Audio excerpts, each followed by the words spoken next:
นี่ก็ยินดีต้อนรับทางเบาเตียหรือว่ายูทูบเบอร์สายบุญนำพี่น้องเนาะในสปปลาวเนาะเพิ่นก็ได้มาเยี่ยมยามอีกครั้งนึงพี่น้องเนาะแต่ก่อนเพิ่นก็มามื้อนี้เพิ่นก็มาอีกพี่น้องทางทีมงานลาวใต้เฮาก็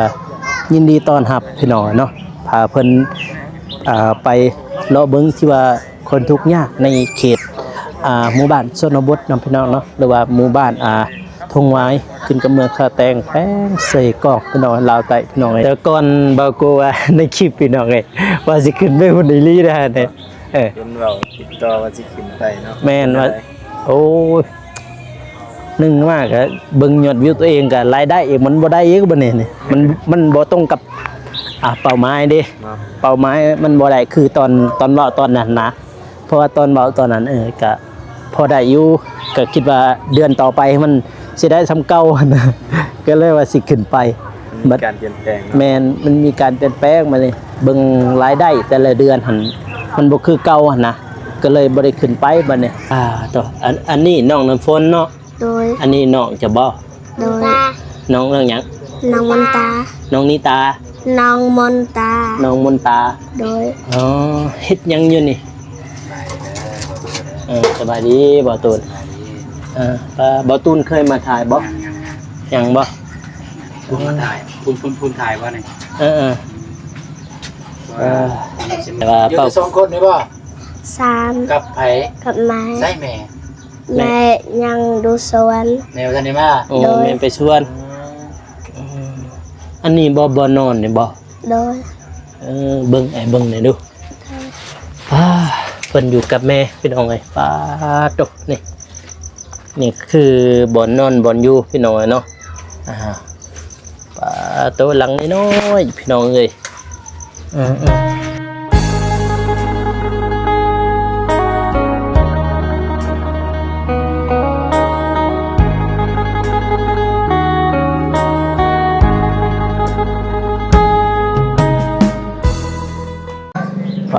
ตกพี่น้อยเนาะเปิดภาพมาก็มาอยู่ที่หมู่บ้านทุ่งวายขึ้นกับเมืองท่าแตงพี่น้อยมื้อนี้ก็ทางเบาเตียงเพิ่นก็มาทางลาวใต้เป็นคลิปแรกเนาะพี่น้องนะที่เบาโกได้ถ่ายมื้อนี้พี่น้อยเนาะก่อนอื่นมาเถอะกับสบายดีเด้อพ่อแม่พี่น้องเนาะบ่ว่าสิอยู่ภายในหรือว่าต่างประเทศก็ยินดีต้อนรับเข้าสู่ช่องเบาโกชนบทสปปลาวพี่น้องเนาะมื้อนี้ก็ยินดีต้อนรับทางเบาเตียหรือว่ายูทูบเบอร์สายบุญนำพี่น้องเนาะในสปปลาวเนาะเพิ่นก็ได้มาเยี่ยมยามอีกครั้งนึงพี่น้องเนาะแต่ก่อนเพิ่นก็มามื้อนี้เพิ่นก็มาอีกพี่น้องทางทีมงานลาวใต้เฮาก็ยินดีต้อนรับพี่น้องเนาะพาเพิ่นไปเลาะเบิ่งที่ว่าคนทุกข์ยากในเขตหมู่บ้านชนบทนำพี่น้องเนาะหรือว่าหมู่บ้านทงไว้ขึ้นกับเมืองคาแตงแป้งเสยกอกพี่น้องลาวใต้พี่น้องเนาะเพิ่นมากับบ่าวเมฆพี่น้องทางจากสวรรณเขตพี่น้องจากสวรรณเขตมาหาลาวใต้นี่ก็หลายโลเติบเด้มัน200 300นี่แหละพี่น้อง300กิโลนี่แหละน้อยก็ยินดีต้อนรับเพิ่นเข้ามาเยี่ยมยามทั้งทีมงานลาวใต้แรกๆก็เพิ่นเป็นผู้สร้างทีมงานสายบุญลาวใต้เนาะพี่น้องเนาะแรกๆก็คือเพิ่นทายน้องเดิมไอ้น้อยแล้วก็น้องสาลีแล้วก็น้องบ้องน้องกระเดยพี่น้องนะมื้อนี้เพิ่นก็มา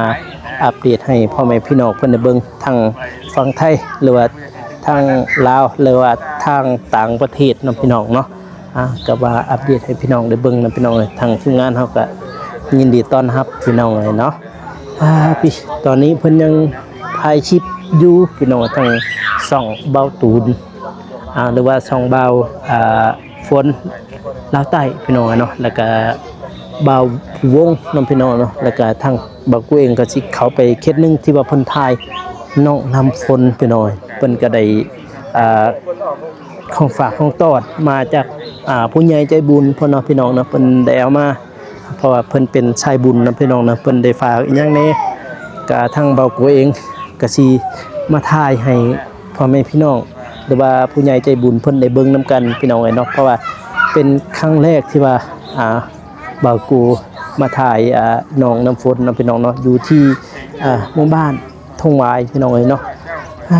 ตัวกระทั่งเบาโกเองก็จะมาทำเรื่องเล่าเป็นจังไดในทางครอบครัวทางเบาเตียงพี่น้องเดี๋ยวก็ทำรุ่นน้ำกันนะพี่น้องเนาะแล้วก็ไปทักทายทางเบาเมฆก่อนพี่น้องทางเพิ่นสบายดีบ่ทางเพิ่นเป็นจังไดอาการนี่หรือว่าเครียดหนักบ่มีรายการหลายบ่ทางเพิ่นพี่น้องนะป้าดโตสบายดีเบาเมฆสบายดีบ่ได้เห็นกันดนเนาะโตตัดคลิปบ่น่ะด้วยแม่มือกล่องเลยว่ามือตัดคลิปของเบาเตียงมันเป็นน้องเนาะตัดจักหน่วยเนี่ย2หน่วยไป3 4เป็นจะได้ทั้งเนื้อพุ่นเนื้อเลือกลางบ่กลางเลยเนาะทางนั้นอันเคล็ดลายบ่ทางนั้นก็มีอยู่แต่ก็บ่ปานใดมีงานอยู่พอมีงานแต่ก่อนบาโกว่าในคลิปพี่น้องเอ้ยว่าสิขึ้นไปหุ่นอีหลีได้เนี่ยเพิ่นเว้าติดต่อว่าสิขึ้นไปเนาะแม่นว่าโอ้ยนึงมากก็เบิ่งยอดวิวตัวเองก็รายได้เองมันบ่ได้อีกบ่นี่มันบ่ตรงกับเป้าหมายเด้เป้าหมายมันบ่ได้คือตอนเว้าตอนนั้นนะเพราะว่าตอนเว้าตอนนั้นก็พอได้อยู่ก็คิดว่าเดือนต่อไปมันสิได้ซ้ำเก่านะก็เลยว่าสิขึ้นไปมีการเปลี่ยนแปลงแม่นมันมีการเปลี่ยนแปลงมาเลยเบิ่งรายได้แต่ละเดือนหั่นมันบ่คือเก่าหั่นนะก็เลยบ่ได้ขึ้นไปบัดนี้ก็ผิดแผนบัดนี้จนว่าท่อพุ่นน่ะเด้ท่อแห้งนักๆก็คือว่าจนสิเศร้าเฮ็ดคลิปกันเลยช่วงนั้นเพราะว่าบ่ได้ลงคลิปเป็นฮิตตั้งแต่วันที่1บ่ได้ลงคลิปฮอดวันที่9บ่ได้ลงคลิปลงหยังเลยอีกอย่างก็รายได้มันก็ต่ำเด้แต่ละเดือนมันก็ต่ำแล้วก็ยอดวิวมันก็บ่พุ่งคือตอนนั้นก็เลยบ่ได้ไปท้ายบัดนี้เนี่ยบัดเบิ่งแต่ละเดือนมาโอ้จนว่าสิเศร้าพุ่นแหละขึ้นไปขึ้นมาเห็น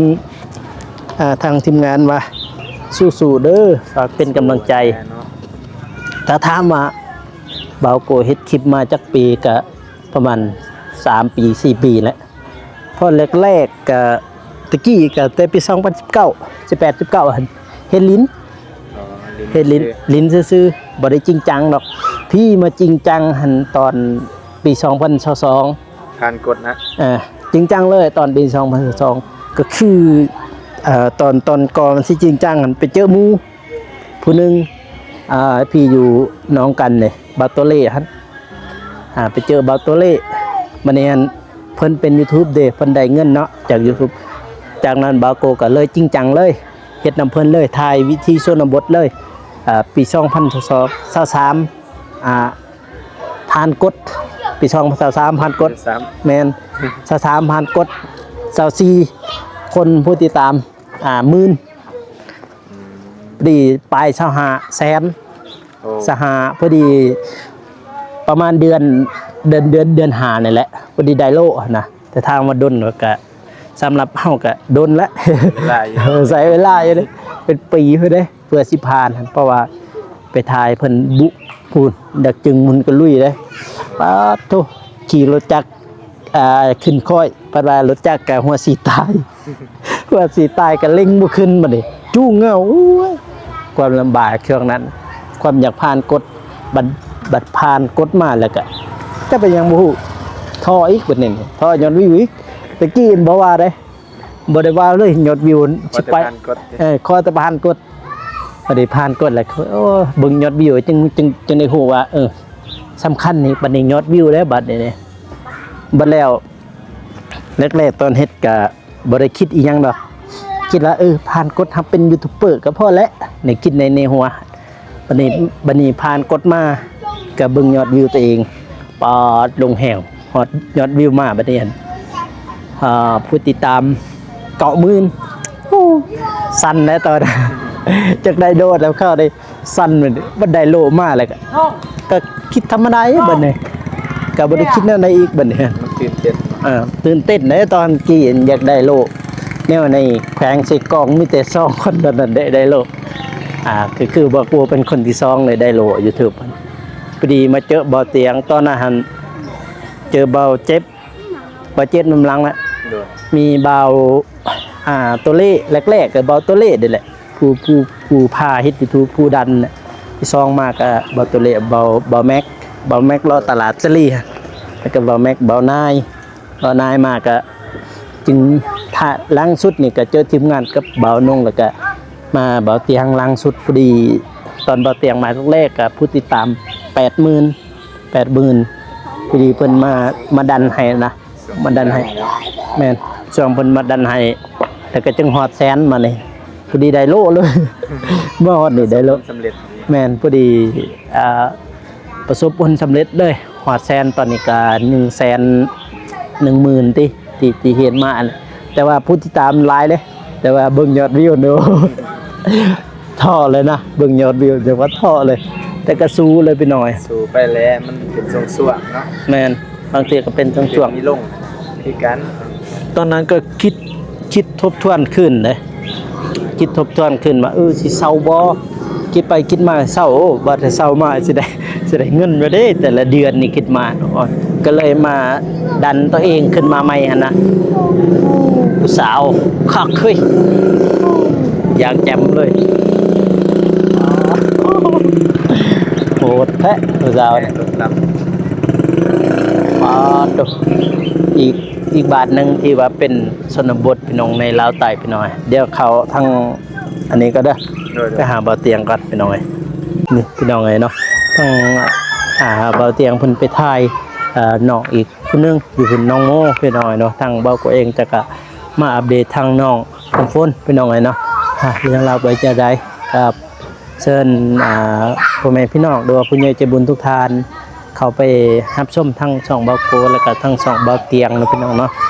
เพราะว่าเพิ่นได้มีของฝากของต้อนพี่น้องเนาะทั้งแม่เพิ่นเนาะก่อนอื่นก็เข้ามาทักทายทั้งนี่ก่อนพี่น้องสบายดีพี่น้องตัดคลิปบ่ นะครับ ต้อง ไปคิดแล้วไม่ต้อง ไปคลิปแล้วก็เลยมาตัดเนาะแต่ว่ามื้อนี้ก็ค่ำเนาะวันนี้เราทำมาเนาะค่ำอีกแล้วพี่น้อยแต่ว่าเจ้าก็เคยข่าวทายแล้วเนาะ แม่ๆบ้านเคยขอทาย บ่าวพวงเคยเข้าไปทายแล้วพี่น้องเนาะเริ่มนับไปจะได้กับบางทีผู้ใหญ่ใจบุญเพิ่นก็จะน่าจะเห็นทางช่องบ่าววงพี่น้อยนะบ่าววง Channel บ่ เจ้า ทางบ่าววง Channel นะพี่น้องเนาะก็อนุญาตด้วยว่าให้ FC ทางบ่าวโกหรือว่าผู้ใหญ่ทางบ่าวโกก็เข้าไปติดตามเพิ่นได้พี่น้อยเนาะบ่าววง Channel เนาะเพิ่นก็เป็นทีมงานทางยูทูบเบอร์ลาวใต้พี่น้องเนาะไทยบุญลาวใต้เนาะพี่น้องเนาะมื้อนี้ก็เพิ่นได้เข้าซ่องทางเบาโกอีกครั้งหนึงพี่น้องแต่ก่อนเฮาก็เคยถ่ายอยู่ที่บ้านน้องบ้องเนาะก็เคยเข้าถ่ายนํกันพี่น้องเนาะถ่ายอัปเดตบ้านน้องบ้องพี่น้องเนาะแต่ว่ามื้อนี้ทางเบาโกเองก็สิเข้าทางน้องน้ำฝนเนาะไปเดี๋ยวเฮาเข้าก่อนเด้อปาดโตพี่น้องโอ้นี่เพื่อนชาติเพิ่นปาดโต คือว่าจะเป็นรูปตัวนั่นแหละบอกกู หน่อยแต่ว่าเพิ่นอยู่ในเนาะ เจ้า ทางบาโกเขาไปทายพี่น้องเอ้ยปาดโตสบายดีเด้ออ้าย บาโกเด้อโตติดไม้นะติดไม้เพิ่นยังไงพี่น้องเอ้ยสบายดีผู้ใหญ่เพิ่นนะ สบายเด้อทางผู้ใหญ่ใจบุญแล้วก็ทางแม่เพลงก็สบายดีเด้อ เลย ดูในลาวดูฟังไทยก็สบายดีสุขคนเลยเด้อ เลยโตอันนี้น้องน้ำฝนเนาะ โดย อันนี้น้องจะบ่ โดย น้องเรื่องหยัง น้องมนตา น้องนิตา น้องมนตา น้องมนตา โดย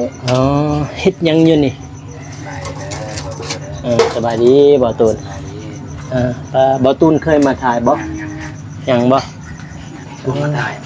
คุณถ่ายว่าไงชิมือชิค ได้อยู่ ำได้บ้าง พอต่อจากที่แล้วเด้เปิดคลิปแล้วมาถ่ายครั้งแรกพี่หน่อยพาตกเพิ่นซานเพิ่นแต่ว่าบ่ตูนบ่เคยมาถ่ายเนาะ เคยมีโอกาสจะได้มาอยู่ โดย มีโอกาสจะได้มา แต่ แต่ว่า อยู่ เป้า แต่2คนนี่บ่ 3 กับไผ กับแม่ ใส่แม่ แม่ยังดูสวน แนวทันได้มา โอ้แม่นไปชวนอันนี้บ่นอนนี่บ่ โดย เบิ่งเบิ่งหน่อยดูป้าเพิ่นอยู่กับแม่พี่น้องเอ้ยป้า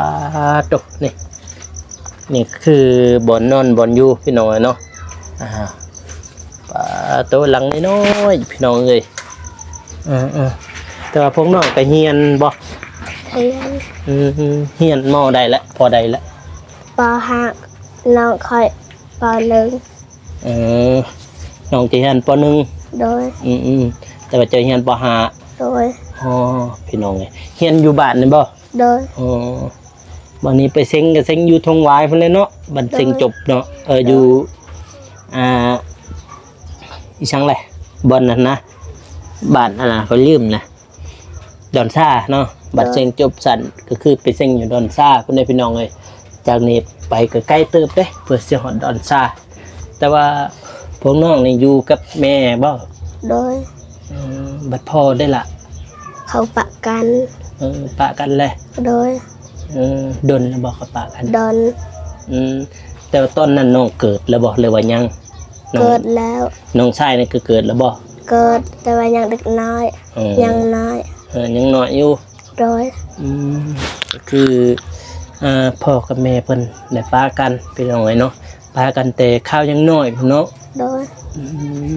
อันนี้พวกน้องอยู่ดินไผนี่ดินเจ้าเองบ่ บอนเดินนาบาวเขาเยอะเฮินก็เฮินเพิ่น เพื่อนคือเพื่อนเพิ่น โดย อืม เขาอยู่ดินเขามีแต่เขาไล่เน มีแต่ข้าวไรนี้ โดย ก็คือตอนนี้แม่ยังไปสวนบ่ โดยเพิ่นยังบ่ทันมา เพิ่นยังบ่ทันได้มาแต่สวนไปหน่อยเนาะ คำเพิ่นมา เพิ่นเฮ็ดหยังอยู่สวนเพิ่นไปหยัง เพิ่นเสียหญ้าไปรับจ้างซื้อข้าวกิโลแต่ว่าตอนนี้หมดและบ่ทันรับจ้าง แต่บ่ทันมาเนาะ โดย ก็คือตอนนี้แม่เพิ่นหั่นไปรับจ้างเนาะรับจ้างเสียหญ้าเนาะ โดย แม่เพิ่นบ่ทันมาแต่นึ่งข้าวนึ่งน้ำให้แม่ละบ่ แล้วล่ะ แล้วแหละ โดย แต่บ่ทันเฮ็ดกินเนาะ โดย วันนี้ไอ้เตียงเราซื้อหยังมาฝากซื้อไข่บ่ โดย แม่นบ่ซื้อไข่กับหมี่เนาะ โดย น้องต้มหมี่ให้แม่เป็นอยู่บ่ เป็น บัดแล้วน้องต้มหมี่ให้แม่เด้อ โดย ถ้าแม่ที่แม่จะมาแต่หัวแต่ส่วนเมื่อยเด้ โดย ก็ต้มถ่าเราอันนั้นโคมมันน่ะเลยดอกไฟนั่นน่ะ ไฟ ไฟ โดย ไฟฟ้าน้องเอาแต่ใช้ไฟฟ้าแต่เฮือนไผ แต่เฮือนพาเท้า แต่เฮือนพ่อเฒ่า โดย ก็คือน้องเพิ่นเอาเฮือนไฟฟ้าแต่เฮือนพ่อเฒ่ามาต่ออยู่นี่พี่น้องนะแต่ว่าทั้งแม่เพิ่นกับพ่อเพิ่นได้ปะกันแล้วพี่น้องเอ้ยปะโตใจต้นแห้งนี่ก็ฝนสิตกแล้วพี่น้องเอ้ยฝนนี่ก็ได้เพราะว่าเฮือนหลังน้อยๆพี่น้องเอ้ยปะโตนี่เฮือนชานเพิ่นอยู่3คนกับแม่เนาะ โดย บัดพ่อคนบ้านใดล่ะ คนบ้านเกิน บ้านเกิน โดย บ้านเกินอยู่ทางเหนือพุ่นบ่ โดย น้องจือบ่หน้าพ่อหน้าอันนั้นเคยเห็นอยู่บ่เคยเห็นบ่ แต่ว่าตอนเขาทันแต่ว่าไอ้แม่กับไอ้พ่อยังบ่ทันปะกันค่อยเห็นตอนนั้นแหละแต่ว่าเขาปะกันบ่เห็นเลย บัดนี้พ่อก็ไปเลย ไปบ้านต่างเลย โดย ตุ๊น้องเลยเนาะเป็นงานรู้ตนแห้งเพราะว่าทั้งทีมงานเฮาก็ได้เข้ามาถ่ายอยู่ทางเบาเจ็บเบาตูนเพิ่นทางบ่เจ็บเบาฝนเบาวงเพิ่นเข้ามาถ่ายพี่น้องเนาะเพราะว่าน้องเพิ่นอยู่กับแม่แต่ว่าพ่อเพิ่นปากันแล้ว แต่น้องยังเฮียนอยู่เนาะ โดย มีแต่อีหล่าสู้ๆเด้อ โดย ทางบ่าวกัวเองก็บ่มีหยังพี่น้องมาเป็นกำลังใจให้ทางน้องเพิ่นพี่น้องน้องน้ำฝนเนาะน้องน้ำฝนกับน้องมนตาบ่ โด เป็น ย บ่ไอ้ต้นพี่น้องว่าตกเปื่อนนังน้อยพุ่นน่ะ ยามฝนนี่สิบ่เปียกเบิดบ่ทางหลุมนี่ เปียก เบิ่งติได้ยินทางบ่าววงแล้วว่าพี่น้องยามฝนนี่ พวกทางหลุมนี่เปียกเบิดเพราะว่าเสาบ่มีนะเสาบ่มีเสาเหือนเอาอันนี้แอบมันซื่อๆนี่ไฟน้อยเดียวนี่ไฟปุ๊บเพราะว่าเพิ่นต่อจากเมทัลเพิ่นจากพวกเฒ่าเพิ่นพี่น้องเอ้ย ไปได้ เป็นไอเพิ่นยังเหียนเตะต้นเด้บ่าวนงเอ้ยสบายดีเด้อบ่าวนง เลยสบายดีเนาะ บ่าวนงเคยมาถ่ายบ่ บ่ยัง ยังบ่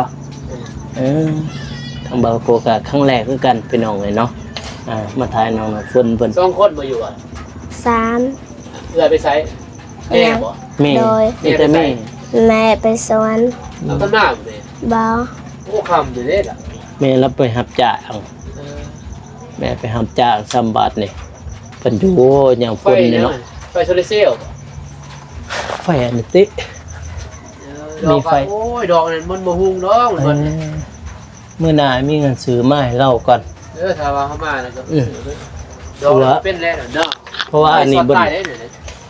นี่บ่ มีแต่ดอกเดียวนี่แหละในเฮือนน่ะเบิ่งนี่มีแต่ดอกเดียวพาโตสิต้นแห้งพี่น้องเอ้ยนี่ก็มากับทีมงานพี่น้องบาดเตียงเพิ่นลงมาก็มีในฝากในตอดอยู่พี่น้องเนาะแต่งบ่าวโกเองก็มาทายเป็นอีพีแรกเลยว่าคิดแรกนี่แหละพี่น้องเอ้ยเกินพลังน้อยๆพี่น้องเอ้ยเนาะตัวบัดนี้ทางบ่าวโกเองก็สิได้กลับได้บัดนี้เด้ โดย สิได้กลับก่อนพี่น้องเนาะ บ่ได้มาแวะหา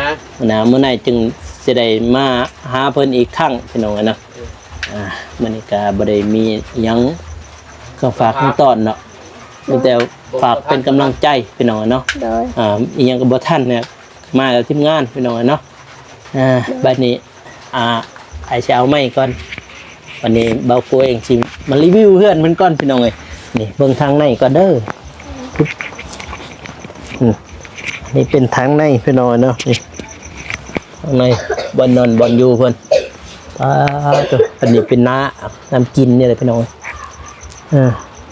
เข้าพวกน้องอยู่ใส่ละมันแหละอ๋อเข้าก็หมดแล้วพี่น้องเอ้ยนี่ดอกไฟอะไรบ่ปอตกน้อยๆนึงนี่เป็นเฮือนด้านในเนาะพี่น้องเนาะก็สิทายให้พ่อแม่พี่น้องเพิ่นเบิ่งเพิ่นปะเครื่องอยู่แนวกินเพิ่นอยู่เทิงเพิ่นพี่น้องอะไรบ่ดอกอันนี้เบิ่งไอ้รีวิวทางนี้ก่อนพี่น้องตกนี่บนตากเครื่องตากของโอ้ตกนี่เพื่อนซานเพิ่นลังน้อยๆพี่น้องเอ้ยพี่ทางเครื่องก็มุ่งพาบัตรเพิ่นบ่โซมุ่งพาบัตรลังน้อยๆพี่น้องเอ้ยพายามฝนนี่คือสิได้เปียกเบิดปูตุพายามฝนนี่เปียกเบิดเลยทางลุ่มนี่พี่น้องเอ้ยพี่ป้าที่ทุกนี่เคยบวงสรวงสามเพื่อนแมนอยู่นี้ปัดน้ำกินน้องตักอยู่ใส่ละตัวพี่นี่บ้านน้องกินดอกพี่เพื่อนแล้วนั่งในนอกเลยพี่น้องเอ้ยมุงปลาบัดข้างในตัวไปฝนก็สิตกแล้วพี่น้องเอ้ยวันนี้ทางเบาโกเองก็สิได้จบคลิปน้องพ่อแม่พี่น้องเนาะก็อย่าลืมฝากกดไลค์กดติดตามเพื่อเป็นกำลังใจให้เบาโกเฮ็ดคลิปต่อๆไปเด้อพี่น้องเนาะสำหรับคลิปนี้ขอกล่าวคำว่าสบายดีพี่น้องเอ้ยแล้วเจอกันอีพีหน้าเนาะบ๊ายบาย